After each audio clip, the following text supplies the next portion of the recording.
"Don't speak in front of them," my son whispered through clenched teeth, his hand heavy on my shoulder. The words fell like a stone into my chest. Around us, laughter echoed, glasses clinked, stories flowed like wine, but not from me. I had opened my mouth to join, to share, to add something of my own to the night, and in that instant my own blood silenced me. It was not the strangers at the table who cut me down. It was my son, the boy I had once lifted on my shoulders, the man whose future I had built with hands that bled and back that broke. His command struck harder than ridicule from a stranger, because betrayal only hurts when it comes from someone you love. I lowered my eyes to the plate before me, though the food had lost all taste. My throat burned with the swallowed words.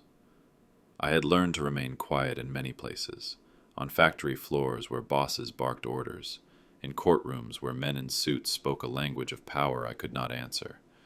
But never had I imagined I would be silenced in my own son's presence, at his table, before his colleagues and friends. The humiliation did not come from the silence itself, but from what it meant, that he believed my voice was a burden, my presence an embarrassment, my years of sacrifice nothing more than a shadow he wanted hidden. The clinking of forks sounded louder than gunfire in my ears. Their conversations swirled around me, about business deals, contracts, numbers, success. I could have spoken to those subjects too, though not in the sharp, polished words they used. I could have told stories of men who had nothing, who built their lives with grit and failure and persistence, who turned calloused palms into foundations for other men's dreams. But my son had denied me even that chance. He had drawn a line, invisible but cruel. There was the world of the accomplished, and then there was me, sitting at the corner of the table like a ghost who should remain unseen. The burn of humiliation seared deeper with every passing minute. I remembered the boy he once was, how he used to cling to my words, asking me to tell the same stories of struggle again and again, how he once thought me the strongest man alive. And now here he was, silencing me before strangers as if my voice itself could stain his reputation. Betrayal does not always come like thunder. Sometimes it comes as a whisper pressed against your ear, telling you to stay quiet, to disappear, to not exist in the company of others. I sat still, my hands folded, my lips pressed shut, but inside I was a storm. I swallowed my dignity like bitter wine, forcing myself not to leave the table, not to let them see the depth of my wound. Yet the wound was there, and it cut deeper than any insult from the outside world ever had. My son had silenced me. My son had placed shame where once there had been pride. And though the room carried on with its bright laughter and its hollow stories, I sat there in silence, stripped of voice, stripped of worth, burning with a pain no feast could cover. Friends, let me pause here for a moment. Write in the comments, where are you listening to this story from? Has something similar ever happened in your life? Don't forget to subscribe and share this video, because with your support, you help us grow this channel. And now, let's continue. Through the meal, he sat like a shadow, present in body but erased in spirit. The table was alive with conversation, bursting with confidence and polished laughter, every man eager to be heard, every woman eager to be admired. They spoke of futures that glittered with opportunity, of names climbing higher on the ladders of success, of projects and triumphs that seemed to define their worth. Yet not once did his name cross their lips. It was as if he did not exist, as if his presence was nothing more than an awkward ornament at the edge of the evening. He had given everything to raise the man now sitting proudly in the center of it all. The boy who once leaned on his shoulder, who once asked endless questions, whose very education had been paid for by the father's sleepless nights and worn hands, now sat tall, dismissing him like an unwanted relic. The father remembered those long winters, working in cold warehouses, his body aching but his mind determined, pushing forward so his son could wear fine clothes, study books in foreign languages, sit at tables like this one. All of that sacrifice had bought this moment, and yet, in this very moment, he was invisible. Every sound seemed louder because of his silence. The scrape of a fork against porcelain, the pop of a cork, the rising laughter at a joke he might once have joined in. He looked down at his plate, untouched, the food congealing as if to mirror his own stillness. Nobody noticed he hadn't eaten. Nobody cared. They leaned past him, reached over him, their words flowing like rivers that parted around a stone. He was the stone, unmoving, unacknowledged, an obstacle rather than a man. Humiliation pressed harder with each passing minute. He felt like a ghost haunting the table of the living. They didn't ask him for a story, didn't invite his memory, didn't even glance his way for approval or wisdom. In their world, he was not the man who had paved the road they walked upon. He was the dirt beneath it. The son, who should have been his pride, had become the architect of his erasure, and there was no cruelty sharper than that, not rejection by strangers, but denial by the one whose life had been shaped by his love. The father sat there, his heart heavy yet steady, his silence burning hotter than any words could have. The night carried on, voices and laughter rising like a tide. But he was no part of it. He had become invisible at his own son's table, invisible to the world he had sacrificed everything to build. And the ache of that invisibility weighed heavier than any burden he had ever carried before. Every word from his son replayed in his mind like a wound that would not close. Don't speak in front of them. The phrase echoed louder than the laughter around the table, louder than the clinking glasses, louder even than his own heartbeat. It was not the first time his son had tried to silence him. He remembered moments in the past, small gestures, quick corrections, subtle looks that carried the message. Father, not now. Father, don't embarrass me. Father, stay quiet. He had endured them, telling himself it was pride, nerves, the awkwardness of youth trying to stand alone. But tonight was different. Tonight it was not private. Tonight it was not hidden. Tonight it was in front of strangers, in front of colleagues, in front of the very people his son wanted to impress. And that made the betrayal heavier than ever before. Betrayal does not always roar with anger, does not always strike with fists or break with screams. Sometimes it slides like a knife between ribs, quiet and deliberate, a whisper spoken at just the right volume to shame. It is not the loud insult that wounds the deepest, but the soft command to vanish, to erase yourself, to be less than what you are. And so he sat, the words pulsing in his chest, tearing through his pride like paper. The faces around him blurred, though not because of wine, he had hardly touched it. They blurred because his eyes kept lowering, his head kept sinking, his spirit kept folding in on itself. He remembered the young man his son once was, begging for help with school lessons, crying when mocked by classmates, clinging to him for protection. How easily the child who once sought comfort in his father's arms had become the man who cast his father's presence aside as though it were shame itself. The pain was not only humiliation, it was loss. The boy he raised was gone, replaced by someone who cared more for polished approval than for the blood that made him. He shifted in his seat, feeling the weight of every scar on his hands, the ache of every sacrifice he had made. None of them mattered now.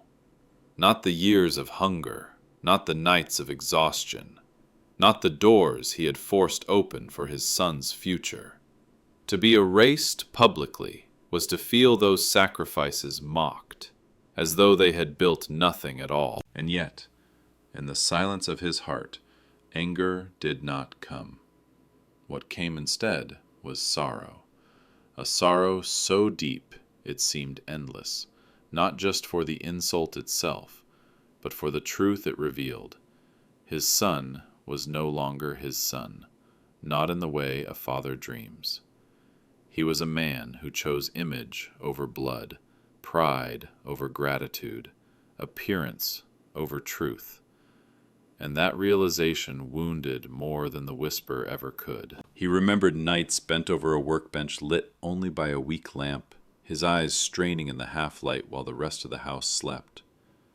The world outside was dark and quiet, but his hands moved endlessly, carving out a living from scraps, hours, and strength he did not have to spare. Each night stole something from him, his health, his youth, his ease. But every coin earned was another page of his son's education, another step forward so the boy would never have to know the same exhaustion.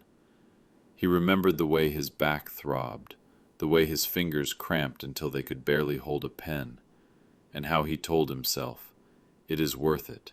He will rise higher. He will walk in rooms I will never enter." And now here he sat, in one of those very rooms, at a table filled with laughter and success.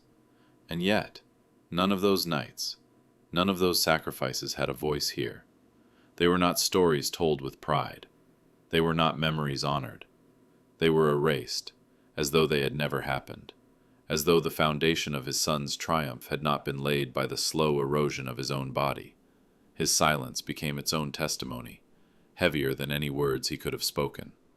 It was unbearable, because in that silence lived the truth that no one wanted to see. Without him, this table would not exist.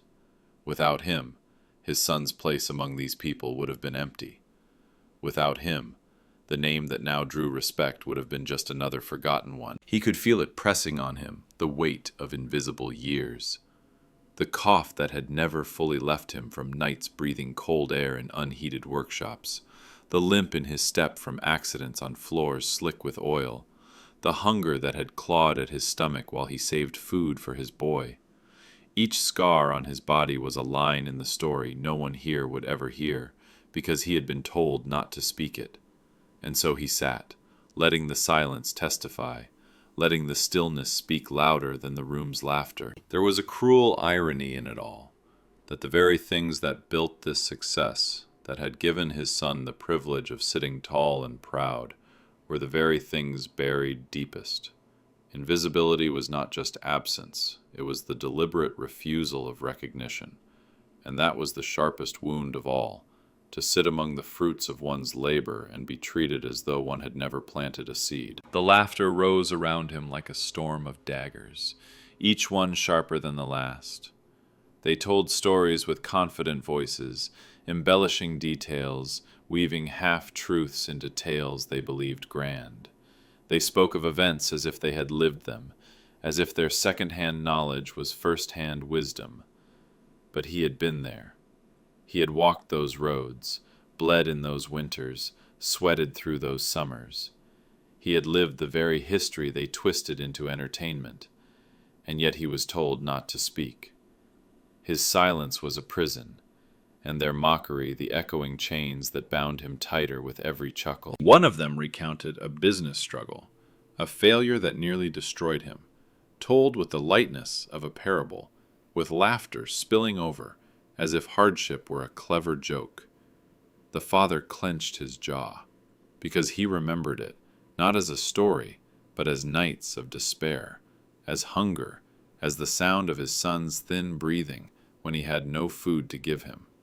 They laughed at what had once been his burden, mocking the weight he had carried until his shoulders bent, mocking the very suffering that had built the comfort they now enjoyed. Every chuckle was a knife turning deeper into the knot inside his chest. Another laughed about the past, about the old days, dismissing them as backward, irrelevant, something better left forgotten. He could have corrected them. He could have told them how those days forged resilience, how those so-called backward years demanded strength that no modern man at this table could ever imagine. He could have said that, without those years, without those lessons, none of them would be sitting here tonight. But he had been silenced, and so the lies and distortions spun freely, the truth left unspoken, the weight of memory buried beneath the noise of empty laughter. It was more than insult, it was erasure. To live through history and then hear it retold falsely with smirks and careless embellishments while he sat beside them like a ghost, this was betrayal at its most venomous. The air itself seemed heavy, pressing down on him as he listened, as though the walls conspired to remind him of his place.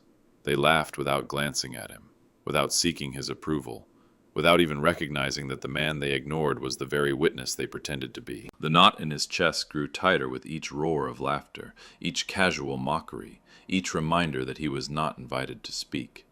He had become the silent witness to his own erasure, the man stripped not only of voice but of memory, left to drown in the cruel joy of those who did not know, or worse, did not care.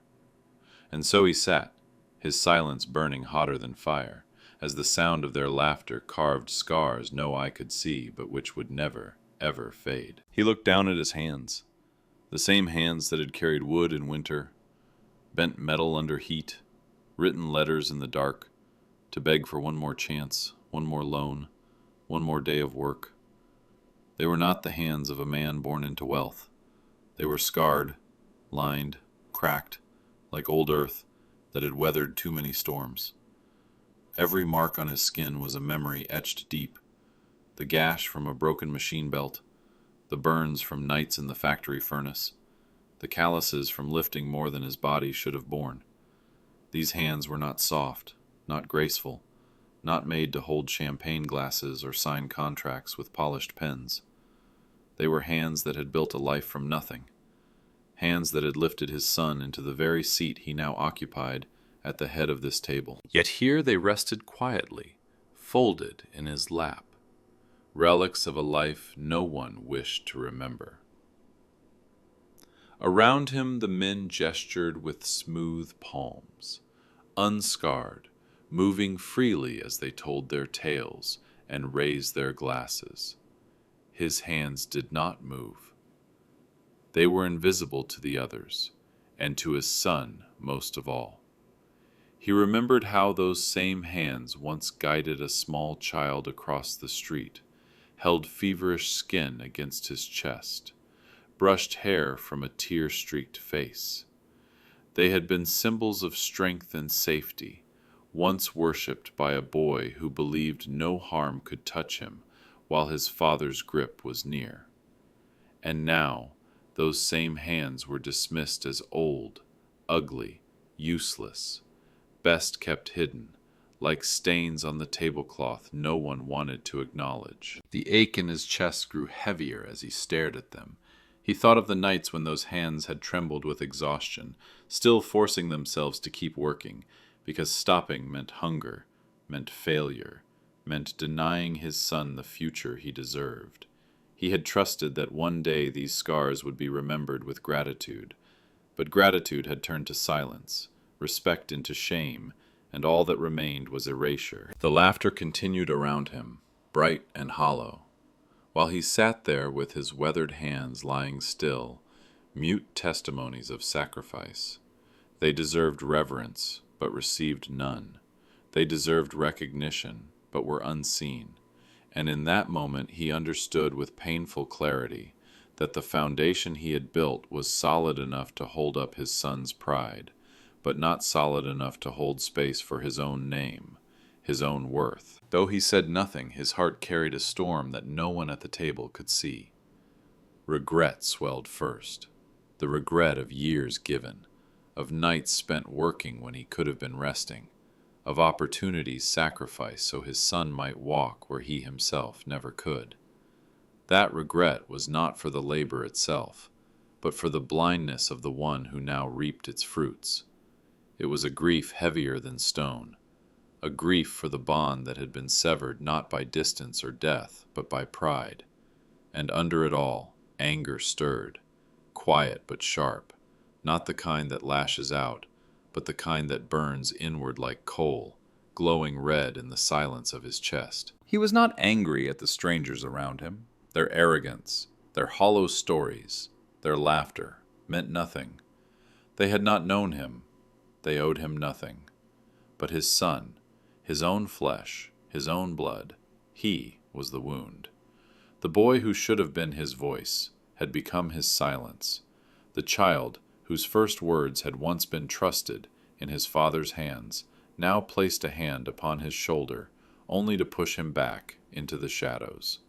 It was not rejection by the world that cut deepest. It was rejection by the one who owed his very existence, his very triumph, to the man now forced to sit mute in a corner. Every breath he drew seemed heavier, as though the air itself conspired to crush him.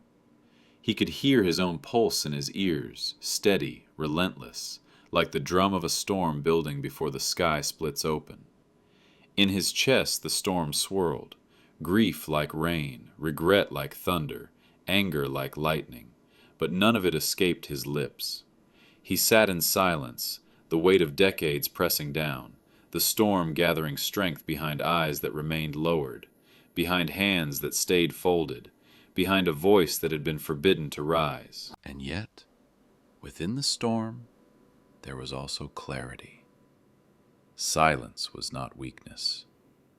Silence could wait. Storms, after all, always arrive in their time. And as the voices around him grew louder, as the sun leaned further into his pride, the father's silence grew heavier, sharper, more dangerous. It was no longer only the silence of humiliation. It was the silence before the break of thunder. Then the moment shifted. The door opened, and with it the air in the room changed. Conversations faltered, laughter softened, voices lowered. The son's boss had arrived. He was a man who carried authority not in his words alone, but in the weight of his presence. The kind of man who could walk into a room and bend its energy without lifting a hand. Admiration filled the air instantly, like a tide pulling all attention toward him. Even those who moments before had laughed too loudly, eager to impress one another, now leaned back in their seats, their smiles tight, their eyes careful. The son straightened immediately. His chest rose, his back stiffened. His voice pitched higher as he hurried to greet the man. Everything about him shifted from casual arrogance to polished reverence. He wanted to shine now, to be noticed, to show himself as worthy in the eyes of the one person whose opinion mattered more than all the laughter around the table. He became a boy again, not the boy who once looked up to his father, but the boy desperate for approval, desperate for recognition, desperate to prove his place. The father watched silently, his storm still heavy within him. He saw his son bend his smile into careful lines, saw the way he gestured as if every movement was rehearsed, every word weighed and measured. It was a performance, and the audience was only one man. The irony cut deep. Here his son used every breath to impress another, while the man who had given him every opportunity, who had once been his sole audience, was silenced at his side. Respect shifted across the room like a current, flowing toward the boss, toward the figure of authority who commanded admiration without asking for it. And the father felt another ache rise, not envy, but recognition, for he knew this man, not personally, but by type. He had seen such men before, men whose names carried weight, men whose presence silenced others, men who could shift the entire room with a single glance. And though the father himself was invisible now, some deep part of him stirred with the quiet knowledge that respect, true respect, was never bought by silence or commanded by arrogance. It came from something deeper, something earned, something remembered. The room leaned in toward the boss, every voice eager to be heard, every hand ready to pour him wine, every story waiting for his approval. But the father did not lean. He remained still, his storm contained, his silence unbroken. For in that moment, something else began to gather, an unseen shift, a force waiting to reveal itself. And though no one knew it yet, the balance of the evening had already begun to tilt. The boss scanned the room with the calm assurance of a man accustomed to admiration. His eyes passed over the eager faces, the polished smiles, the restless hands tugging at jackets and adjusting glasses in hopes of being seen. But then, almost by accident, his gaze landed on the father, quiet, withdrawn, hands folded like relics in his lap. And in that instant, something flickered. A pause, a recognition that broke through the smooth rhythm of the evening. The eyes of authority, so practiced in weighing worth, lingered on the man who had been erased by his own son. And in that look, there was no dismissal, no condescension. There was memory. There was respect. The father felt it before he fully believed it. The gaze was not casual. It was searching, acknowledging, seeing him not as the shadow at the corner of the table, but as someone whose presence carried weight of its own. For a brief moment, his silence was no longer erasure but gravity, drawing the attention of the one man in the room his son wanted to impress most. It was a recognition he had not asked for, not expected, yet it reached him deeper than words. Meanwhile, the son, blind to the shift, hurried into speech. He leaned forward eagerly, his voice filling the air with numbers, projects, deals won, and obstacles conquered. He spoke too quickly, anxious to prove, to dazzle, to shine. His words tumbled out like coins scattered on the table, polished but hollow. He gestured broadly, desperate to command the same respect his boss carried with stillness alone. He never noticed that the man he was performing for was no longer listening fully to him. The father sat, unmoving. Yet inside him the storm stirred differently now. He had been silenced, dismissed, mocked. But in that flicker of recognition, he felt something shift. Respect could not be demanded. It could not be polished into existence with words or numbers. Respect was earned in silence, remembered in the lines of hands, carved in the sacrifices unseen by the crowd. And for the first time that evening, he felt that truth pressing against the walls of the room. The boss's eyes returned to him once more, and though no words were spoken, the father knew he had been recognized, not as a burden, not as an embarrassment, but as a man who had left a mark. The son's voice rattled on, oblivious, still trying to paint his future brighter. But the brightness of the room had already shifted, and soon it would no longer belong to him. And then it happened. The air, heavy with the son's rehearsed words, cracked open with a single voice, not his. The boss leaned forward, his steady gaze no longer fixed on numbers or projects or the eager performance unfolding beside him. He cut through the son's hurried speech with a calmness that silenced the entire table. "Sir, forgive me," he said, his tone carrying both weight and humility. "But are you the man who wrote that book?" The words struck like thunder, echoing louder than any laughter that had filled the evening. Gasps rippled around the table, glasses paused mid-air, forks stilled above plates. The father's head, which had been bowed in silence for so long, lifted slowly, as if the weight pressing him down had finally eased. Startled, he met the eyes of authority across the table and saw no mockery there, only recognition. A memory from years past had broken through the arrogance of the present. The room shifted again, this time violently. Where moments ago he had been invisible, suddenly all eyes turned to him, searching, questioning, stunned. The son froze, his carefully woven speech unraveling into silence, his lips parted but no words forming. It was no longer his stage. The spotlight had moved, unasked for, undeniable, and it now fell upon the man he had worked so hard to erase. The father's heart pounded, not from fear but from disbelief.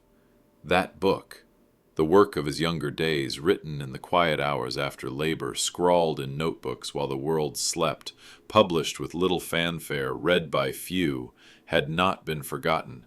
It had lived, carried in the mind of someone he had never met, someone who now stood at the pinnacle of authority in his son's world. Those words, born of sacrifice and nights by lamplight, had traveled farther than he had ever imagined, and now they had returned, resurrected in the moment when he had been silenced. For a heartbeat he could not speak. He did not need to. The power of the question itself had already rewritten the room. The father who had been dismissed as an embarrassment was now revealed as a name worth remembering. Betrayal had sought to bury him in silence, but truth had risen from the very pages of his past, carrying him back into the light. The boss stood, and with that simple act the entire hierarchy of the room collapsed. He did not care for titles, did not bow to rank, did not measure worth by position at the table. He rose with quiet reverence, his movements steady and unhurried, and in his hands he held not a glass, not a contract, but a notebook worn at the edges, as though it had been carried through years, opened and closed 100 times. His voice, when it broke the silence, carried not authority alone, but awe. "I grew up on your words," he said, each syllable falling with weight that could not be denied. Then, with a slight tremor that betrayed sincerity, he asked, "Could I have your autograph?" The silence shattered, louder than thunder. Gasps rippled like waves through the room, breaking against walls that had moments before rung with laughter. No one laughed now. No one dared. The father, who had been invisible, who had been silenced, who had been pressed into the corner of his own son's pride, was suddenly the only figure who mattered. Every gaze turned to him, wide-eyed, astonished, disbelieving. The men who had dismissed him sat frozen. The women who had looked past him stared as though seeing him for the first time. And the son, his son, sat paralyzed, his polished words turned to dust in his mouth, his pride crumbling before the very eyes he had tried so desperately to impress. The father's hands, rough and scarred, trembled as he reached forward. For years those hands had been tools of labor, dismissed as unworthy of fine things. Now they were sought, revered, almost sacred. He took the notebook carefully, as though it were something fragile, and for a moment he simply stared at it, at the proof that his life, his voice, his words had outlived the silence forced upon him. When his pen touched the page, he did not write with haste. He wrote slowly, deliberately, his name flowing across the paper like a river reclaiming its course. In that moment, he was no longer the shadow at the table. He was the author, the thinker, the man whose words had crossed generations, whose presence now commanded silence, whose legacy could not be erased. The boss bowed his head slightly as he received the notebook back, holding it not as a mere object, but as a treasure. Around them the room remained stunned, unable to reconcile the man they had ignored with the man now revealed. The silence was no longer humiliation, it was reverence. And in that silence, the father's dignity roared louder than any fury ever could. Every face turned pale, as if a cold wind had swept across the table. The pride that had swelled moments earlier drained from the son like water from a broken vessel. His shoulders, once squared with arrogance, now sagged under the unbearable weight of shame. He had spent the evening polishing his own image, silencing the very man who had given him life, only to watch as the authority he worshipped bent in respect to the father he had dismissed. His arrogance collapsed in silence, leaving him small, exposed, stripped of the power he thought he owned. The strangers who had laughed so easily now found no words. Their chuckles, once so loud and careless, echoed back to them like cruel ghosts. They avoided his eyes, each of them realizing too late that they had mocked a man whose name carried weight beyond their shallow knowledge, a man whose words had shaped lives long before theirs had even begun. Their glasses lowered, their forks lay untouched, and their eyes, once bright with amusement, now dimmed with regret. They had sat in the presence of a living legacy and treated him as though he were invisible. The father did not move quickly, did not rise with triumph, did not scold or gloat. He sat with the same scarred hands folded before him, his gaze steady, his silence unshakable. But that silence no longer spoke of humiliation. Now it spoke of power, of truth, of dignity that needed no defense. He did not need to remind them of who he was. The revelation had already done it for him. The room itself carried the weight of the lesson, pressing down on every bowed head, every burning cheek. The son's lips trembled, as though he might speak, but no sound came. What words could undo the shame of silencing a man who had just been revealed as greater than all of them. What apology could mend the betrayal laid bare before strangers? None would be enough. And so he sat, drowning in the bitter taste of his own pride. The father, though surrounded, was alone in his calm.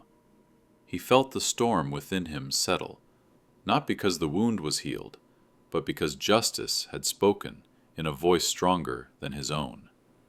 He had been denied a place at the table of words, yet his legacy had demanded recognition, cutting through laughter, through arrogance, through betrayal itself. And now, every face around him bore the mark of shame, a mark carved not by anger, but by undeniable truth. He rose slowly, the chair pushing back with a quiet scrape that sounded louder than all the laughter that had filled the room earlier. His movements carried no haste, no fury, no triumph. There was no vengeance in the way he stood, no desire to shame those who had mocked him, no hunger to throw their cruelty back into their faces. His strength was not in rage, it was in restraint. He stood taller than the room itself, his silence commanding more than anger ever could. The pen was still warm from his hand, its ink still glistening on the page he had signed.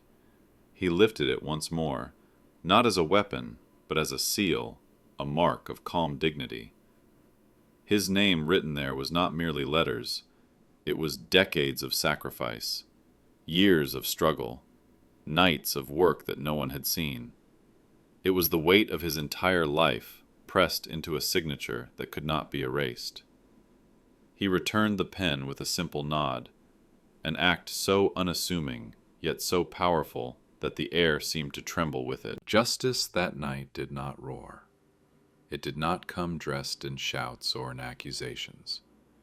It came in the quiet unveiling of truth, in the recognition that could not be denied, in the revelation that the man silenced was the very voice they all needed to hear.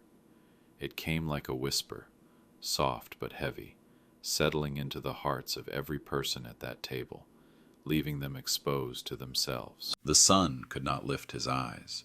He had dreamed of shining before his boss, of being admired, respected, seen. But the moment he longed for had not been his.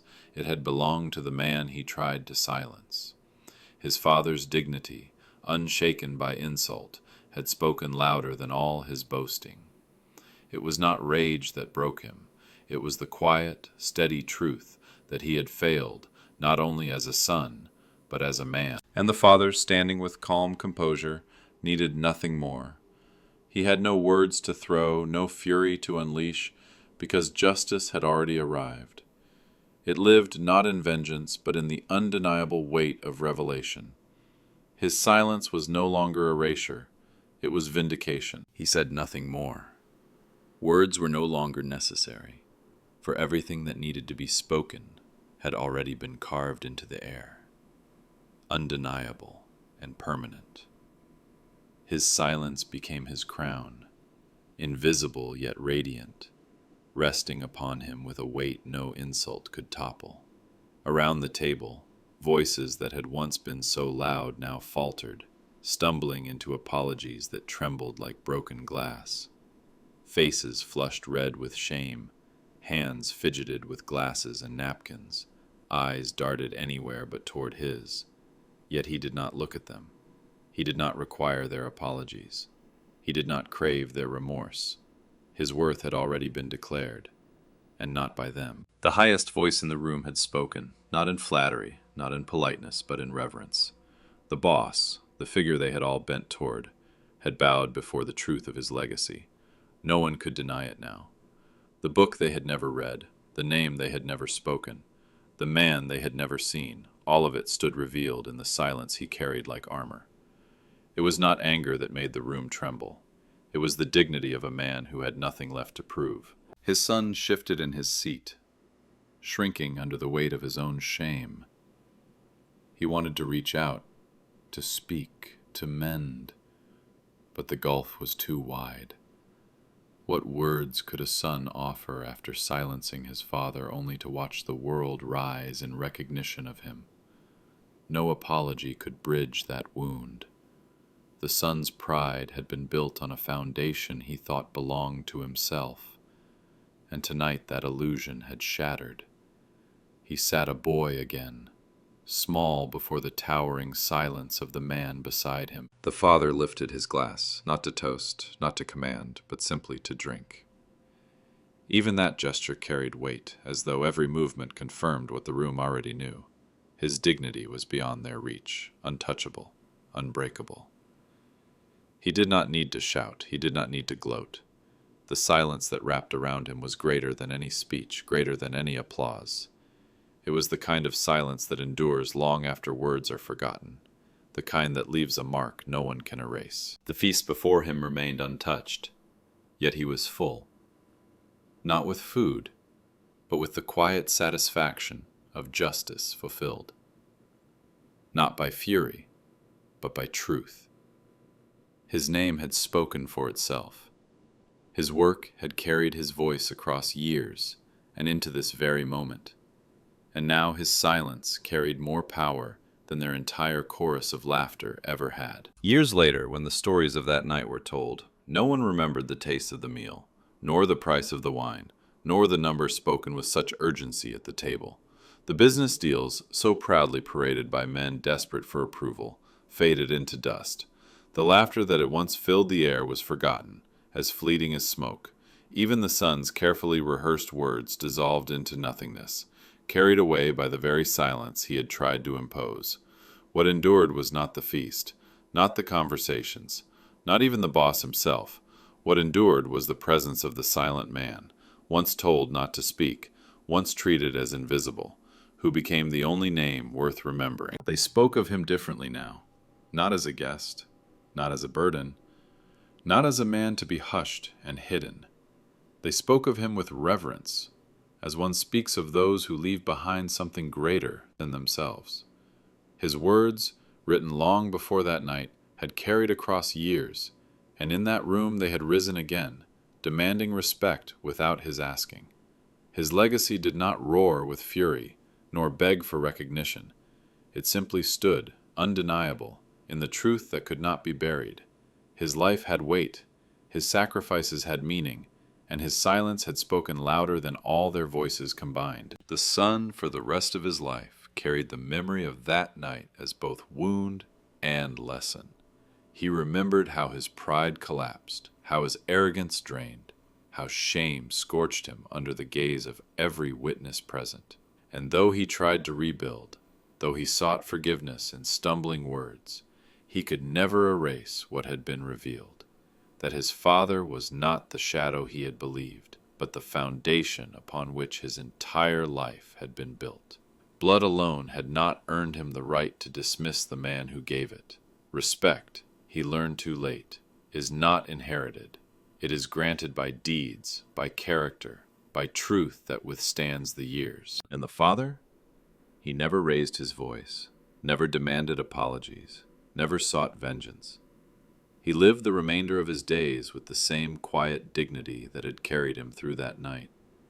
He did not need to remind them of who he was. The world had seen, history had spoken. The highest voice in the room had bowed, and with it, every false perception collapsed. His name, once silenced, now carried a resonance that outlived the laughter, outlived the shame, outlived even the blood that betrayed him. His legacy lived not in anger. It lived in ink, in memory, in the unshakable truth of a life that could not be erased. Generations later, when grandchildren opened the worn pages of his book, they saw more than words. They saw the man who had been told to remain silent, but who, by the sheer weight of truth, became unforgettable. His story was no longer his alone. It had become a lesson etched into hearts. Respect is never given by title, nor guaranteed by blood. Respect is earned by sacrifice, by endurance, by a life lived so deeply that not even silence could diminish it. And so when people spoke of that night, they did not recall the son's pride or the guest's laughter. They spoke of the father the silent man whose dignity crowned him higher than all, the man whose name no longer needed to be spoken loudly to be heard. It lived in the quiet reverence that followed him, in the awe that clung to his memory, in the undeniable legacy of truth that could never, ever be erased.